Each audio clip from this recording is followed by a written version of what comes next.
kula ngeten sret berarti jenengan jawab. Nak mboten berarti mboten. Do you understand? Ya sapa? Menungsa urip teng alam donya. Wajib usaha kelawan donga. Hasil ora maksud kang den sejo. Gumantung ngersane sing maha kuwasa. Menungsa urip tinitah padha. Ayo yo do.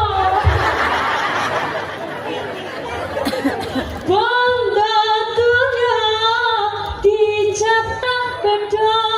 Mula ati kudu tansah nrimo. Ora usah meri-meri karo tangga. Wes dikat